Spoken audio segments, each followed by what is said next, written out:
Friends, welcome to Baaghi vlogs. మనం ఈరోజు ఈ వీడియోలో రెస్టారెంట్ స్టైల్లో ఎగ్ కర్రీని ఎలా రెడీ చేసుకోవాలో చూడబోతున్నాము. ఒక్కసారి ఈ వేలో ట్రై చేయండి, సూపర్ టేస్ట్గా ఉంటుంది. ఈ కర్రీ అయితే మనకి రైస్లోకైనా, రోటీలోకైనా, ఇంకా మనకి చపాతీలోకైనా సూపర్ టేస్టీగా ఉంటుందన్నమాట. ఇంకా లేట్ చేయకుండా అయితే మనం వీడియోలోకి వెళ్దాము. దీనికోసం ఫస్ట్ ఒక కడాయి పెట్టుకొని అందులో ఒక 2 స్పూన్స్ ఆయిల్ యాడ్ చేసి ఇంకా మసాలా దినుసులన్నీ కొద్దిగా యాడ్ చేసుకోవాలి. ఒక బిర్యానీ ఆకు, చెక్క, లవంగాలు 1, యాలక 1, మరాఠీ మొగ్గ, ఇంకా సాజీరా అన్నీ యాడ్ చేసుకొని ఒకసారి కలుపుకోవాలి. ఇలా వీటన్నింటిని కలుపుకున్న తర్వాత ఒక 2 ఆనియన్లను ఇలా ముక్కలుగా కట్ చేసి యాడ్ చేసుకోవాలి. వీటన్నింటిని ఇలా కలుపుకున్న తర్వాత ఇందులోనే అల్లంను ఇలా ముక్కలుగా కట్ చేసి యాడ్ చేసుకోవాలి. ఇంకా 10-12 పొట్టు తీసిన వెల్లుల్లిని కూడా యాడ్ చేసి బాగా కలుపుకోవాలి. వీటన్నింటిని ఇలా కలిపిన తర్వాత కొత్తిమీర కాడలు ఉంటాయి కదా, ఆ కాడలు కూడా కొద్దిగా వేసేసుకొని వీటన్నింటిని బాగా కలుపుకోవాలి. ఇవి ఒక 50% ఫ్రై అయిన తర్వాత ఇందులో మనము ఒక 2 టమోటాలను ఇలా ముక్కలుగా కట్ చేసి యాడ్ చేసుకోవాలి. ఇప్పుడు మనం టమోటా అంతా మెత్తబడేదాకా దీన్ని కలుపుకుంటూ కవర్ చేసి మనం మధ్యలో కలుపుతూ మనం ఫ్రై చేసుకోవాలి. ఇలా టమోటా అంతా మెత్తబడిన తర్వాత వీటన్నింటిని ఒక ప్లేట్లో తీసేసుకొని చల్లారబెట్టుకోవాలి. ఇవి చల్లారే లోపుగా మనము ఉడికించి పెట్టుకున్న ఎగ్స్ తీసుకొని వాటికి ఇలా ఘాట్లు పెట్టేసుకోవాలి. ఇలా అన్ని ఎగ్స్కి మనము ఘాట్లు పెట్టుకోవాలి.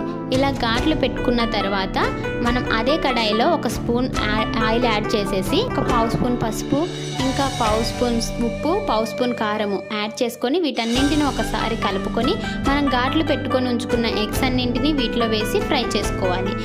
నేనైతే ఇక్కడ 7 ఎగ్స్ తీసుకున్నాను. మీరు మీకు కావలసిన కర్రీకి సరిపడే అన్ని ఎగ్స్ అయితే తీసుకోండి.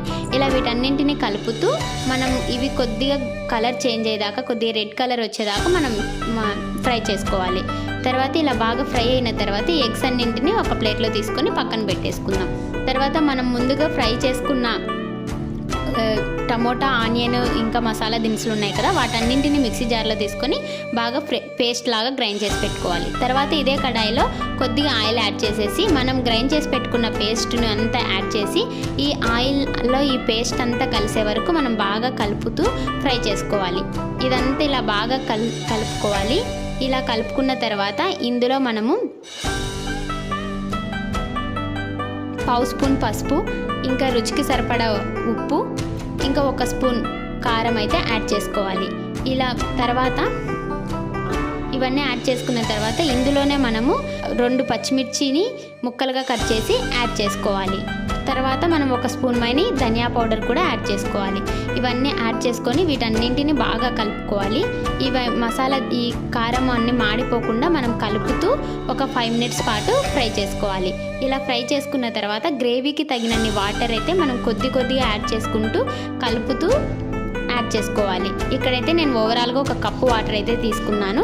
తర్వాత దీన్ని కవర్ చేస్తూ మధ్యలో కలుపుతూ మనం ఉడికించుకోవాలి. ఒక ఆయిల్ అంతా కొద్దిగా సపరేట్ అయ్యే వరకు అయితే మనం ఉడికించుకోవాల్సి ఉంటుంది. ఇలా ఉడికించుకున్న తర్వాత ఇలా కొద్దిగా ఆయిల్ సపరేట్ అయిన తర్వాత మనం ఫ్రై చేసి పెట్టుకున్న ఎగ్స్ని అయితే ఇందులో యాడ్ చేసి ఈ గ్రేవీ అంతా ఎగ్స్కు పట్టేలాగా బాగా కలుపుకోవాలి. ఇలా బాగా కలుపుకున్న తర్వాత దీన్ని మళ్ళీ కవర్ చేస్తూ మనం మధ్యలో కలుపుతూ బాగా ఆయిల్ సపరేట్ అయ్యే వరకు అయితే వీటిని బాగా ఫ్రై చేసుకోవాలి. ఇలా ఫ్రై చేసుకున్న తర్వాత ఇందులో 1 స్పూన్ మనము ఎగ్ మసాలాను యాడ్ చేసుకోవాలి.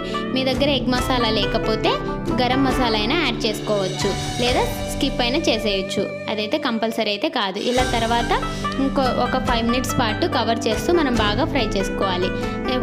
ఇంకా ఫైనల్గా మనము కొత్తిమీర చల్లుకొని ఫ్లేమ్ ఆఫ్ చేసేసి సర్వ్ చేసేసుకోవాలి. ఇంకా మనకు tasty restaurant style egg curry అయితే రెడీ అయిపోయిందనమాట. చూసారు కదండి, చాలా టేస్టీగా ఉంటుంది. ఒక్కసారి ట్రై చేయండి. మీకు ఎలా వచ్చిందో కమెంట్ చేయడం మాత్రం మర్చిపోకండి. ఇంకా ఈ వీడియో మీకు నచ్చినట్లయితే లైక్ చేసి షేర్ చేయండి. సబ్స్క్రైబ్ చేసుకోవడం మాత్రం మర్చిపోకండి. ప్లీజ్ మీ సపోర్ట్ నాకు అందించండి. Thank you for watching Baaghi vlogs.